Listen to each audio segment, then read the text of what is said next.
Paddington as to where I might find a doctor, a worthy fellow very kindly escorted me here. I gave the maid a card, but I see that she has left it upon the side table. I took it up and glanced at it. Mr. Victor Hatherley, hydraulic engineer, 16A Victoria Street, 3rd floor. That was the name, style, and abode of my morning visitor. "I regret that I've kept you waiting," said I, sitting down in my library chair. "You're fresh from a night journey, I understand, which is in itself a monotonous occupation." "Oh, my night could not be called monotonous," said he, and laughed. He laughed very heartily, with a high, ringing note, leaning back in his chair and shaking his sides.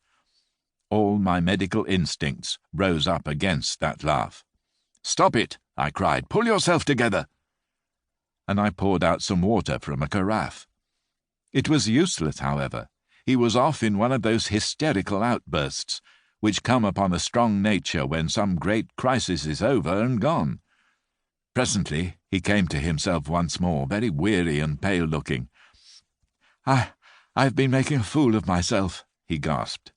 "Not at all. Drink this." I dashed some brandy into the water, and the colour began to come back to his bloodless cheeks. "That's better," said he. "And now, doctor, perhaps you would kindly attend to my thumb, or rather to the place where my thumb used to be." He unwound the handkerchief and held out his hand. It gave even my hardened nerves a shudder to look at it. There were 4 protruding fingers, and a horrid, red, spongy surface where the thumb should have been. It had been hacked or torn right out from the roots. "Good heavens!" I cried. "This is a terrible injury. It must have bled considerably." "Yes, it did. I fainted when it was done, and I think that I must have been senseless for a long time. When I came to, I found that it was still bleeding, so I tied one end of my handkerchief very tightly round the wrist and braced it up with a twig." "Excellent. You should have been a surgeon." "It is a question of hydraulics, you see, and came within my own province." "This has been done," said I, examining the wound, "by a very heavy and sharp instrument." "A thing like a cleaver," said he. "An accident, I presume?" "By no means." "What? A murderous attack?" "Very murderous indeed." "You horrify me." I sponged the wound, cleaned it, dressed it, and finally covered it over with cotton wadding and carbolized bandages. He lay back without wincing, though he bit his lip from time to time. "How is that?" I asked when I'd finished. "Capital.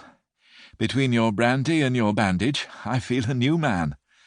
I was very weak, but I have had a good deal to go through." "Perhaps you'd better not speak of the matter. It is evidently trying to your nerves." "Oh, no, not now. I shall have to tell my tale to the police, but between ourselves, if it were not for the convincing evidence of this wound of mine, I should be surprised if they believed my statement, for it is a very extraordinary one, and I'm not much in the way of proof with which to back it up. And even if they believe me, the clues which I can give them are so vague that it is a question whether justice will be done."